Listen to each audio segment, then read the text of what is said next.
Bueno, señores, estamos de regreso. Ya son las 9:21 con esta interesante entrevista. Muy bien. El día de hoy. Este es el tema de los riñones. No, es importantísimo hablar de los riñones. Sí. Y realmente, Fátima, de funciones que sí, claro. Sí. Hemos visto que en los últimos años ha incrementado los lugares de diálisis.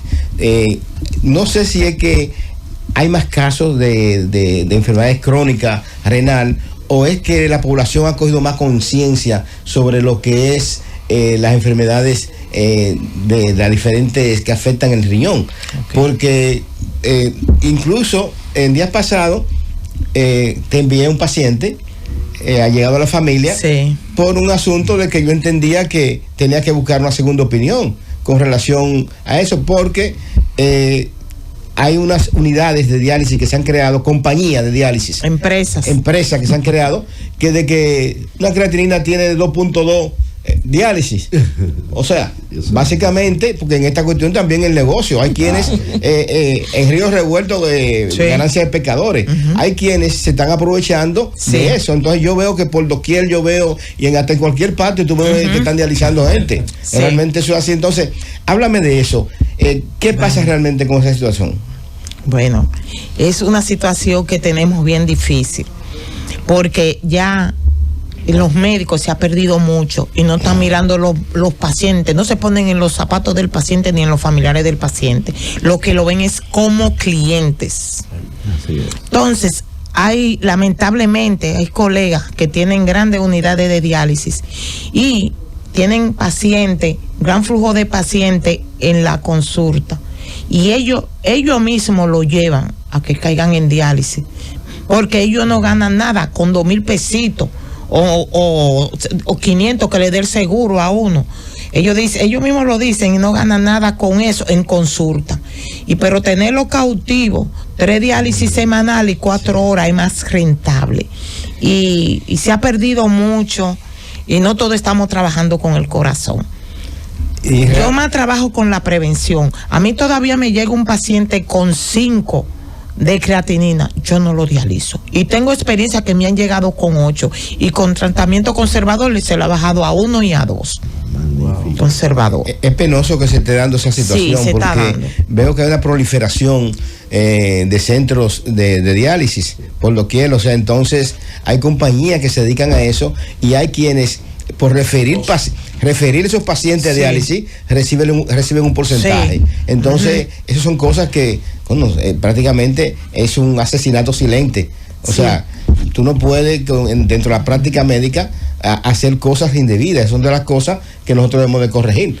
Inclusive, mire, yo he tenido pacientes que me lo han referido a mí, porque yo he tenido problemas por la forma de mi manejo y cómo soy.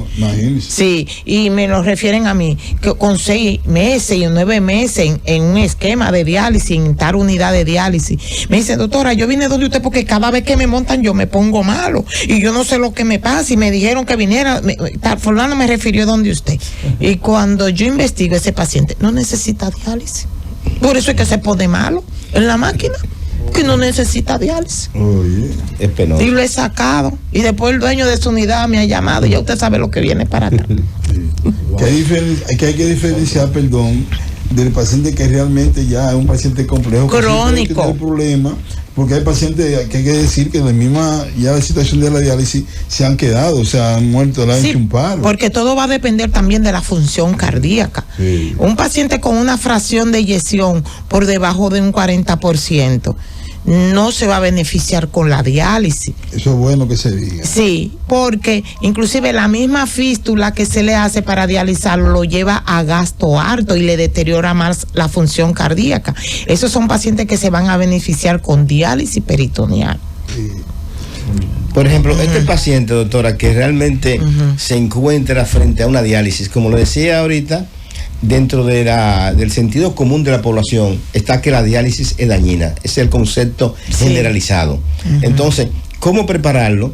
Y ahí entraría la parte psiquiátrica a ese paciente desde el punto de vista psicológico para que acepte tal cosa, porque he visto y he vivido en carne propia personas que se han deprimido y no ha muerto de la enfermedad renal, sino ha muerto de la depresión. Entonces, ¿cómo prepararlo ante esa eventualidad? Porque es que también, es que con el enfoque que el médico también, el nefrólogo, de la forma que se lo enfrente, que se lo diga al paciente, porque está bien, tiene diálisis, ya está crónico, hay que dializarse, pero tú tienes la posibilidad de trasplantarte. Tú tienes la posibilidad, vamos a trabajar con un familiar. Mire, yo tenía un paciente en el hospital de la policía, yo fui la que fundé el departamento de nefrología y fui la que hice el primer trasplante renal en un hospital militar. Yo rompí mitos. Y entre de los pacientes que habían de diálisis, había un coronel que tenía 10 años en diálisis. Ese paciente estaba muy deteriorado y se había contaminado por una infección cruzada.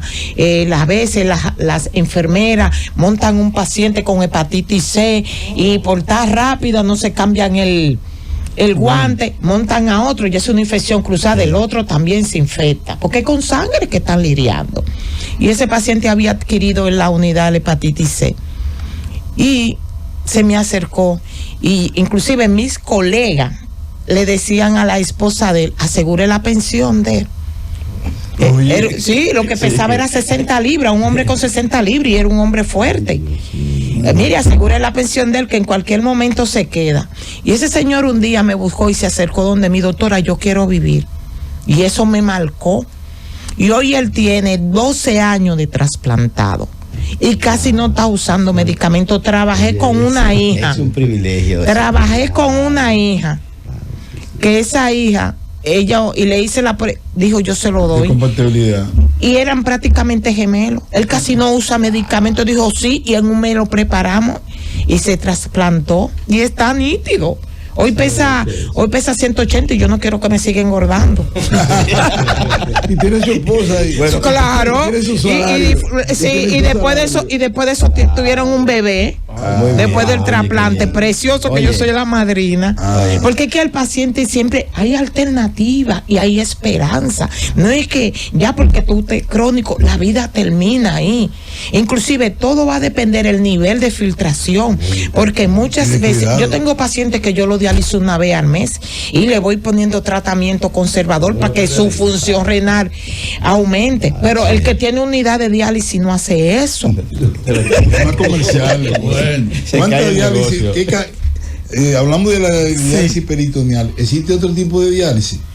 Hasta ahora la hemodiálisis y la diálisis peritoneal, esas son las dos alternativas. Para que sepa. Vamos a tomar algunas llamadas. Antes de la llamada, Roberto, permítame decir algo.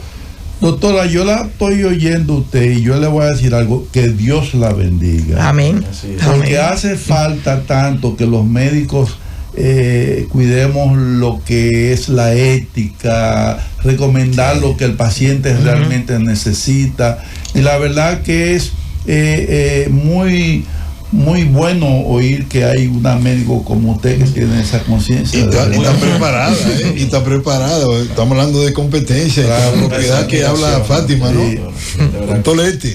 Vamos a tomar algunas llamadas. 809-565-9101, 809-732-0101, 809-200-0101. Llamadas internacionales al 855-221-0101. Sé que muchas personas que tienen algún familiar en diálisis en este momento están en sintonía con nosotros, y algunos pacientes que de seguro también quieren cuidarse, están en diálisis, están ahí en la sintonía con nosotros y quisieran saber más sobre este tema que usted está tratando, y aquellos que quieren y queremos prevenir, ¿verdad?, llegar a este punto. Saludos, buenos días. Buenos días. Una manito por ahí. Adelante, le escuchamos. Jorge Hernández. Jorge, buenos días, hermano. Doctora, no la conozco a ustedes, pero por usted expresar, usted debe ser una señora muy bendecida. Amén.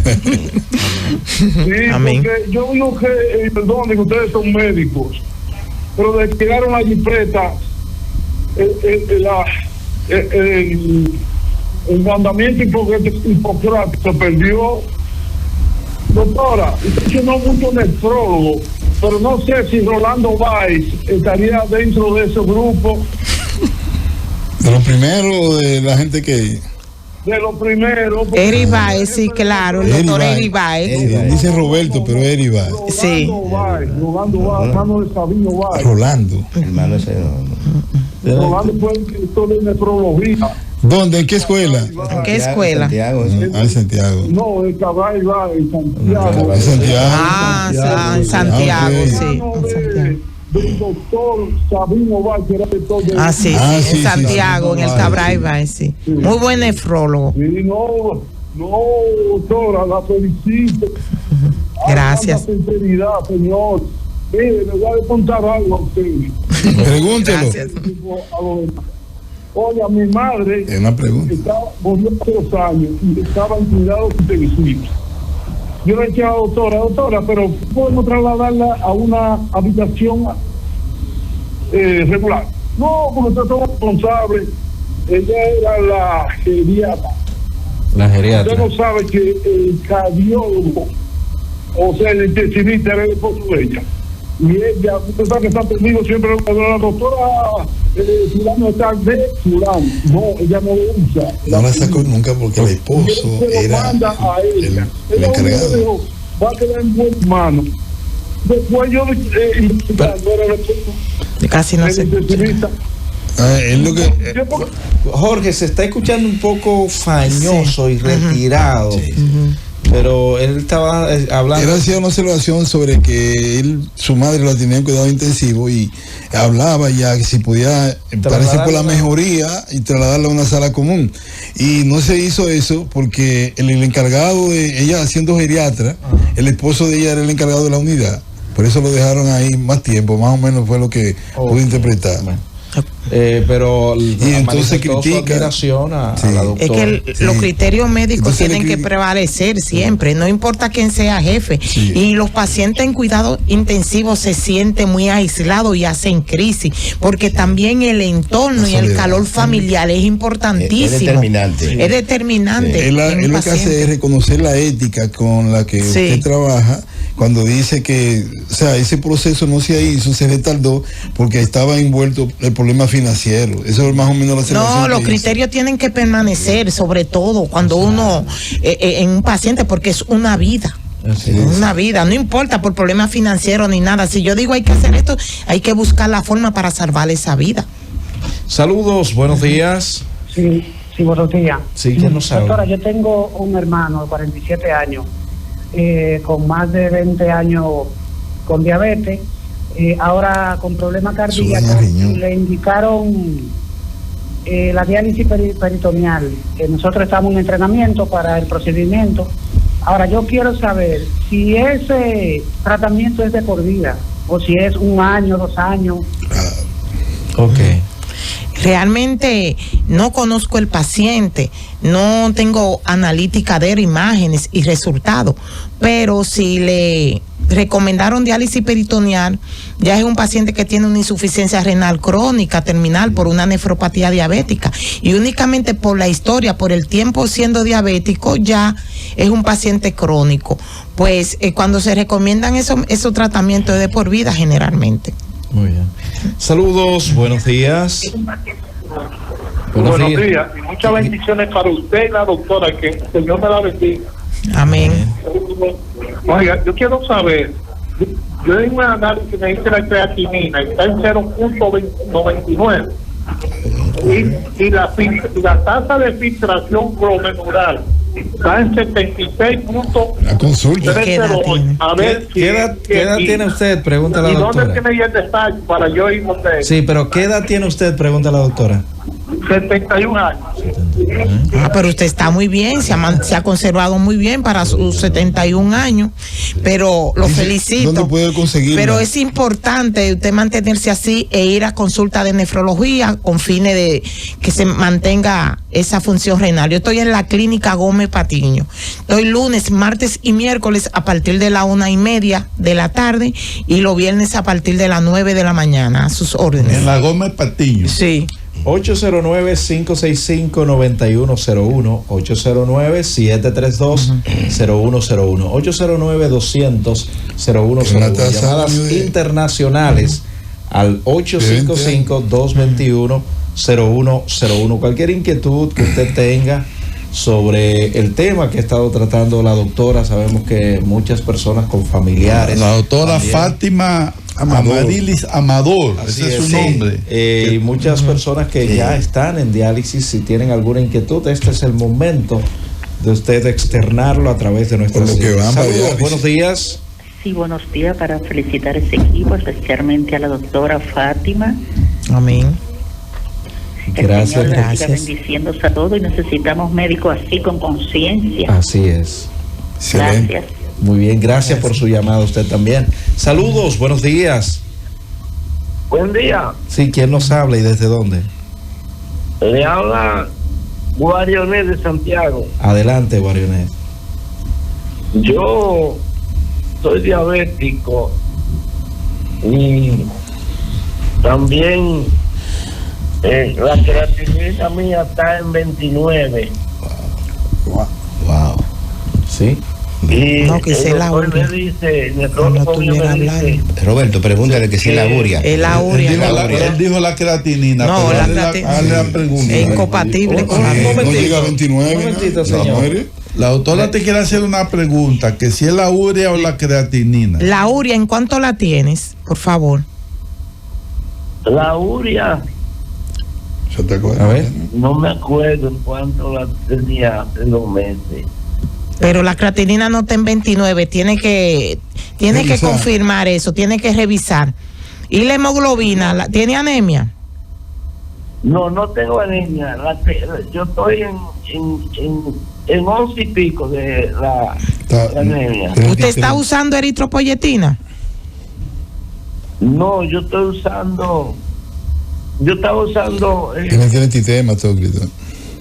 ¿Qué?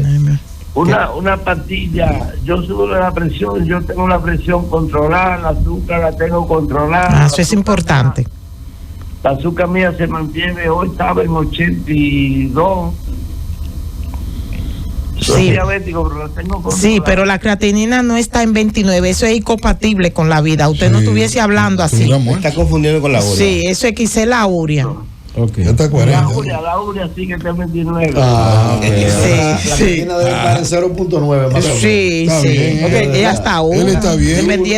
Dependiendo del reactivo. Sí, depende de La uno, pregunta que Pero usted la urea está bien, entonces. Sí, 29. Sí, dependiendo del reactivo, porque hay reactivos que hasta 33 y hay uno que hasta 24 y otros 40. Vamos a ver. Sí. A ver. Vamos a ver cuál es la pregunta, señor. No, el doctor me dice que y él me indicó ahora otra pastilla para que el riñón no se vaya dañando. Él me dice que si se sigue dañando, si sigue bajando de 29, puedo llegar a diálisis en 5 años. Pero me indicó una pastilla ahora, no me acuerdo el nombre, y son bien caras. Es una diaria y yo la estoy comprando. Me dice que eso me puede ayudar Ok. para que no siga bajando la urea. Bueno, ahí está. Bueno, sí, lo importante en este caso es ver si está botando proteína por la orina. Eso es importantísimo, porque eso sí me lo va a llevar a deterioro renal. Pero si usted la orina está negativa y no tiene microalbuminuria presente, usted no va a caer en diálisis. Muy bien. Saludos, buenos días. Que busco otra opinión. Buenos días. Busco otra opinión. Estoy siendo conservadora. Sí, cierto. Adelante, señor. No podemos decir. No, hay dificultad para escucharle. Trate de bajar un poco el volumen de su equipo para así poderle escuchar mejor. Saludos, buenos días. Buenos días. Sí, le escuchamos, adelante. ¿Cómo está, Robert? Bien, sube un poco la voz, por favor. Bendiciones para ella. Amén. Doctora, le quiero preguntar una cosa, doctora. ¿Por qué aquí los envejecientes sufren tanto? La persona envejeciente aquí sufre demasiado. Si tienen una pierna mala, lo dejan para que hasta que la pierna se le pudra. Otra cosa, ¿por qué los presos Porque no es sufren seguridad tanto? social. Otra cosa que le voy a preguntar, doctora. ¿Por qué los militares están matando a tantos jóvenes y le dan disparos? ¿Por qué? Vamos a cuidar esas cosas, que los jóvenes son la vida de la persona. Bueno, ahí está. Sí. Se fue esta, me voy con esta. Saludos, buenos días. Sí, buenos días. Sí, Qué sí. bueno que la doctora estaba hablando de la ética médica. Oí de esos doctores, esa doctora como estaba hablando con esa integración a sus pacientes. Yo soy esposo de una doctora que duró 50 años en salud pública y ella, yo veía como no le cobraba a los pacientes familiares. Yo tengo 2 médicos que me atienden y mira, por nada que yo quiera, por nada, no me cobran. Pero hay otras cantidades, hasta la misma doctora, que para verla a ella que tiene Alzheimer, le cobran 10,000 pesos por venir a verla. Y eso se ha perdido, qué pena da eso. Yo me acuerdo de Eric Bay, que era el del Hospital Padre Villino, donde trabajaba mi esposa. Y ese hombre era delicado. Cuando arreglaron el Padre Villini, él dijo, estos pacientes no me lo mueve nadie, y se lo llevó para el frente en 2 casas, y ahí le daba su diálisis. Yo recuerdo. Ay, cuánto se ha perdido, Dios mío. Gracias por su llamada, señor. Así es muy lamentable, pero no todos somos iguales. Código de ética del colegio no funciona. Última de esta tanda, señores. Las líneas continúan, ¿verdad? Llenas. Hola, doctora. Gente llamando. Saludos, buenos días. Calentado la pista. Sí, bueno. Adelante. Queremos mandarle un saludo a la doctora de parte de Aranza González. Que Dios la bendiga mucho. ¿De quién? ¿De quién? Desde Aranza González. Ahí está. Saludos, su hijo mío. ¿Tiene su fan? Un fan club. Sí. Gracias, La gracias. doctora ya es muy querida, ¿eh? Saludos, adelante. Muy carismática. Un inseguro y salí positivo y salí con Escherichia coli. ¿Cómo resuelvo eso? Repita. Escherichia coli. No, eso es la gastroenterología, que vaya para que le receten antiparasitario, aunque yo no sé si Valdés como pediatra, que es clínico, le quiere dar su No, realmente si algo. tiene una infección por Escherichia coli, pues hay que tratar la causa, hay que tratarla mayormente. Voy a tomar, voy a permitir. Y es muy frecuente las infecciones por Escherichia coli de infecciones urinarias. Sí, son infecciones realmente cruzadas y la vemos con mucha frecuencia en ancianitos y en niños. Porque lo que pasa es que el Escherichia coli no es enteropatógeno a nivel intestinal, pero a nivel urinario sí. Sí, son sintomáticas, se puede, ya las últimas informaciones dicen que se puede. Entonces, el aseo es muy importante para prevenir esas infecciones urinarias por Escherichia coli y en el ancianito. Mujeres también, mujeres. Sí. Saludos. Por eso es que yo recomiendo. Adelante, doctora. Por eso es que yo recomiendo siempre, después de la defecación, báñese. Exacto. Eso es lo mejor, así prevenimos. Atención. Saludos, buenos días. Hola, Sí, ¿quién nos habla y desde dónde? buenos días, María Vargas, Mirador Oeste. Adelante, señora María. Pues sobre el doctor Erigay, qué legado ha dejado. Y qué orgullo de que haya sido mi profesor y amigo también. Qué bien. Gracias. Excelente, gracias por su llamada. Saludos. Buenos días. Sí, buenos días. ¿Quién nos habla? y desde dónde? Como con la preparación de esa doctora, que hay muchos médicos así en este país, solo hay que desearle mucha salud, mucha vida, Amén. para que sigan tratando tantas personas enfermas en un pueblo desprotegido como el de nosotros. Excelente. Amén. Gracias por sus palabras. Oye, Roberto, decir de Eric Baez que para mí fue un privilegio que él fuera profesor mío, luego compañero de trabajo en el Centro de Otorrino por muchos años y después siendo amigo personal de Eric Baez, que compartíamos con cierta frecuencia con una finca que él tenía en la Hacienda Estrella. Nos íbamos los sábados y era un privilegio tú compartir con Eric Baez. Era un amor, era una persona bien dada a los demás. Y agarraron el personal y nos íbamos todo el mundo para allá y pasaron un día una cosa terrible, o sea que eso nos trae grandes recuerdos. Esa parte humana, esa calidad humana del eso es lo importante. Y yo digo que como lo que tú le brindes al paciente y como tú lo veas, así es su su evolución, porque yo tengo experiencia de eso. Yo al paciente lo diagnostico, por ejemplo, yo no le voy a decir, usted tiene una insuficiencia renal crónica, ya usted hay que dializarlo. Hay que hablarle de la alternativa. Y en qué consiste la diálisis y las soluciones, que la vida no termina ahí. Yo le digo, usted no es un enfermo, usted ahora tiene una condición por un tiempo que después la vamos a resolver. Lo más importante en la vida es cuando usted le puede brindar una esperanza al ser humano. La unidad de diálisis no sería importante tener la parte de salud mental, o sea, con un psicólogo. Claro, un psicólogo, ideal, ¿no? Un nutricionista, porque hay que darle soporte nutricional. Es que dice unidad, por tanto tiene que ser multidisciplinario, tiene que estar ahí incluso para lo que son diabéticos, una diabetóloga, o sea, dependiendo, entran o salen dependiendo del sería paciente. Lo ideal. Y el psicólogo siempre para decirle, para que usted no se convierta en una psicóloga, porque cada vez que usted va y le dice, no, mira, tiene que darle de soluciones, eso le tranquiliza. Es un psicólogo que tiene que hacerlo en la unidad. Cruz Lora, la parte de salud mental está integrada a la unidad de diálisis. Excelente. Diario tiene que ir un psicólogo a esa unidad de diálisis a ver a los pacientes. Eso es importante, el soporte psicológico, porque de ahí va a depender la evolución del paciente. Y la cooperación. Y la cooperación. Y porque un paciente depresivo, no hay medicamentos que le hagan efecto. Ni nada. Mueren como pajaritos. Yo tengo esa experiencia. Y viven un duelo colectivo, porque a veces uno de los compañeros, pues, muere, entonces eso le impacta. Dice, ¿cuándo sigo yo? Mira, yo trabajo en una unidad de diálisis que ahí hay gira a Jarabacoa.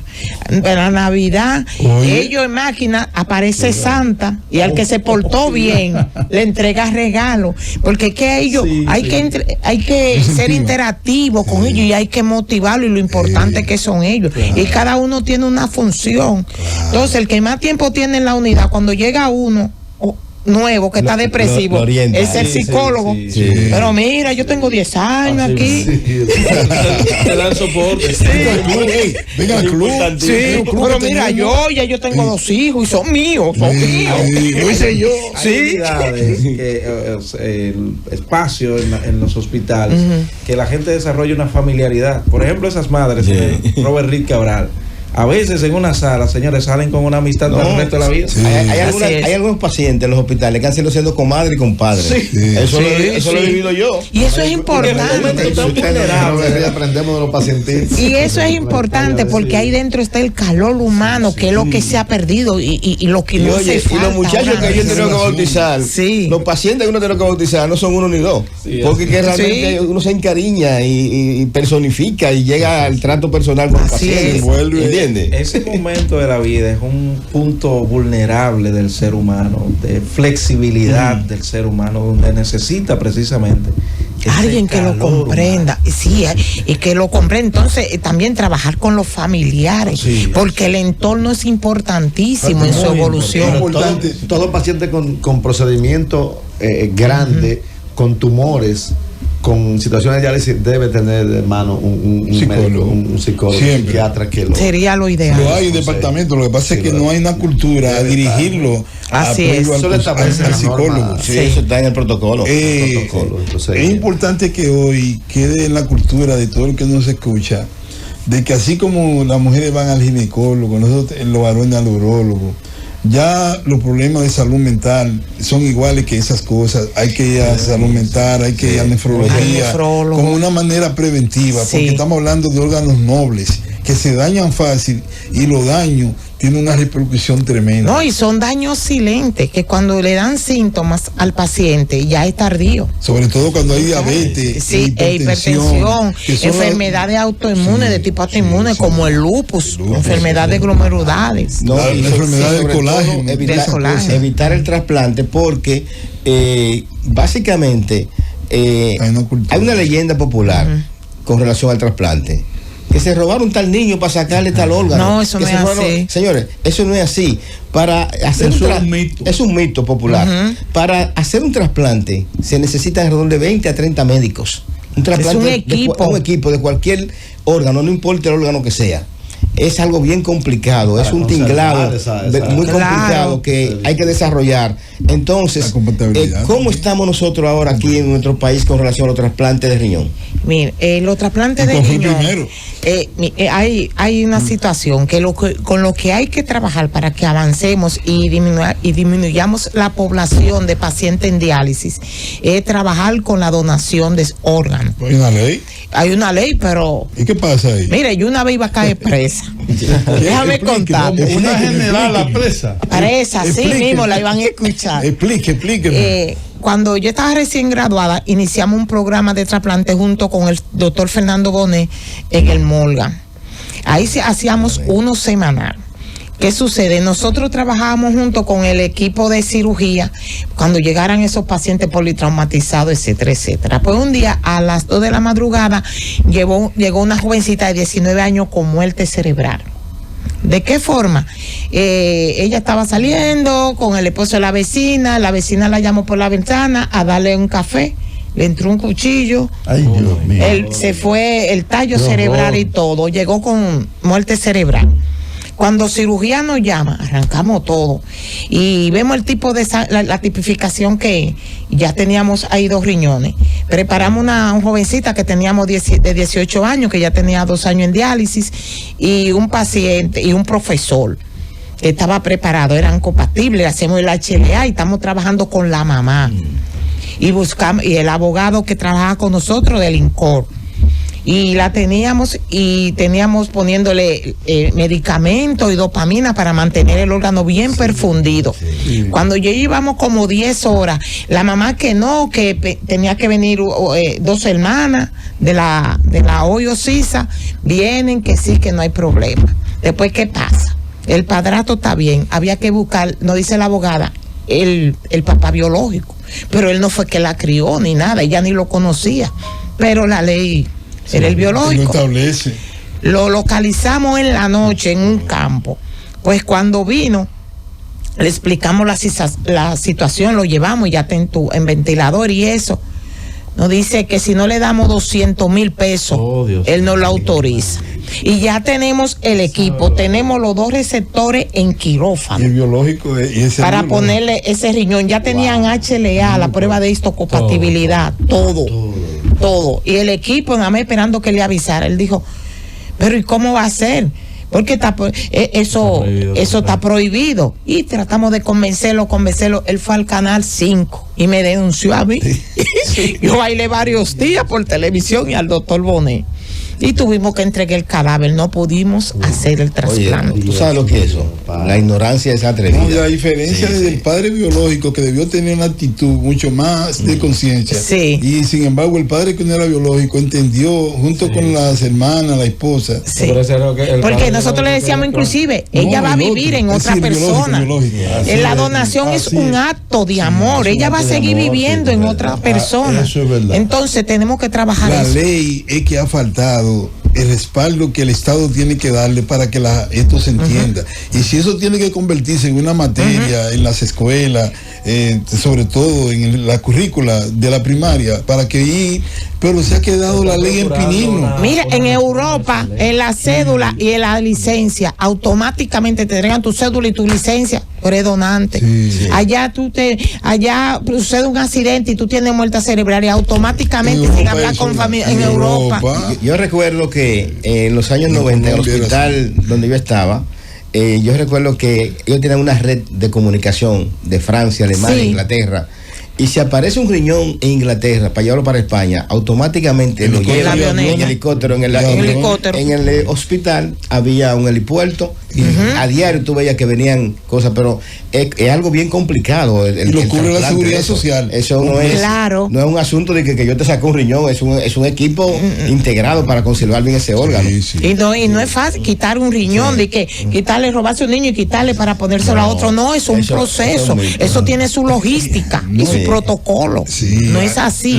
El seguimiento a la extirpación del riñón, nosotros que estuvimos en el hospital, que fue el único hospital donde se hacía trasplante inicialmente, fue el Gautier. Se veía el proceso de la delicadeza, cómo tiene que ir el nefrólogo para una logística, y dependiendo cuando el equipo de extracción en el momento lo corta, antes de cortar le preguntamos al equipo de recepción, porque nosotros somos los que estamos coordinando.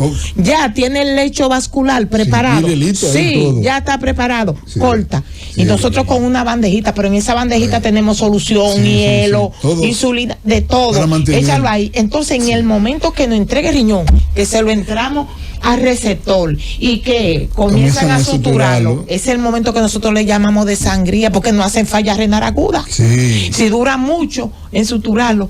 Pero la felicidad de nosotros es cuando vemos un paciente 10 años sin orinar, un CC que todavía no lo han suturado ya y el colector va corriendo de orina. Y eso para que vean lo que hablan que se roban, para que vean que no es eso tiene su logística. Porque aquí se coge la cosa por moda, por momento, y eso es parte también de lo que le ha hecho daño a que la gente no done. Claro. Y eso también le hace daño. Y hay que agregar que la importancia no solamente de el trasplante, sino el postoperatorio. Sí. O sea, el postoperatorio es tan importante como el trasplante en sí. No hace nada con hacer un trasplante de riñón si realmente no se le da seguimiento. Es que tiene su logística, porque también el protocolo de medicación va a depender.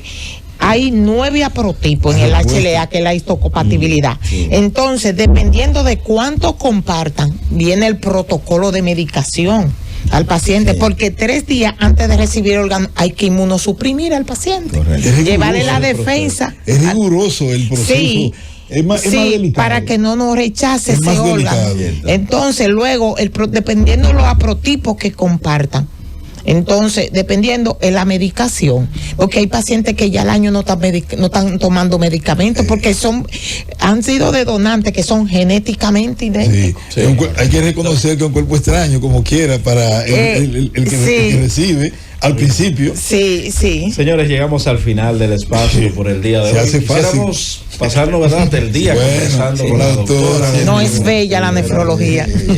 Y yo sé que las puertas pues seguirán abiertas para ella. Estoy a sus órdenes. Invitación. Doctor Anderson. Muy bien, yo creo que en el día de hoy hemos aprendido bastante con Fátima y entendemos que los conocimientos que tú nos has transmitido a nosotros son bastante vastos y que realmente la población llana ha entendido los términos en los cuales tú te has dirigido. Tú eres una perfecta comunicadora. Te damos las gracias y las puertas están abiertas para otra oportunidad, porque hablar de riñón hay que hablar muchas horas. Estoy a sus órdenes. Sí, luego después vamos a hacer otra sesión sobre la prevención. Muy bien, excelente. Doctor Vicente Vargas.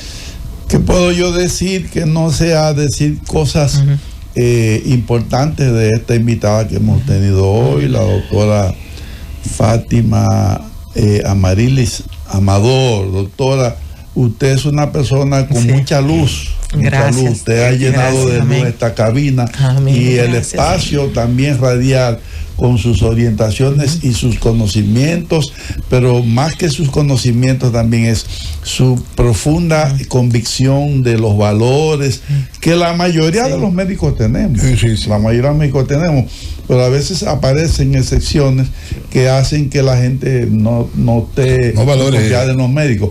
Pero la mayoría de los médicos son como usted, doctora. Felicidades. Gracias. Usted la representa. Doctor Santos Romero. No, pero nosotros simplemente agradecer la presencia de la doctora Fátima Amarilis Amador y decir que esa población ha quedado impactante con todo lo que se ha planteado aquí, que lo que hace necesario una segunda vuelta. Sí. Doctor Julio Torres. Sí, doctora Fátima Amador, que Dios la siga bendiciendo. Amén. Es usted la que ayuda a evitar mucho tiempo y no solamente prolongar la vida a tantos pacientes con problemas renales. Dios la siga bendiciendo. Amén. Mucho. Gracias por acompañarme. Amén. Gracias. Doctora Fátima, si alguien requiere sus servicios, ¿cómo y dónde contactarla? Sí, estoy en la clínica Gómez Patiño. Estoy lunes, martes y miércoles a partir de la 1:30 de la tarde, los viernes a partir de las 9. También estoy en la Torre Pereira, que es en el Millón, en la Luis F. Tomé número 245, en el 4º piso, lunes y martes en la mañana y los jueves a partir de las 3 de la tarde. ¿Algún contacto telefónico con su consultorio? Sí, mi celular es 809-258-5910 y el teléfono del consultorio 809-685-4113. Estamos a sus órdenes. Reciba los saludos del propietario de esta emisora, don Bienvenido Rodríguez, que hace un momentito cuando salía pues nos había llamado, también enviándole sus felicitaciones y su participación aquí en la Z101.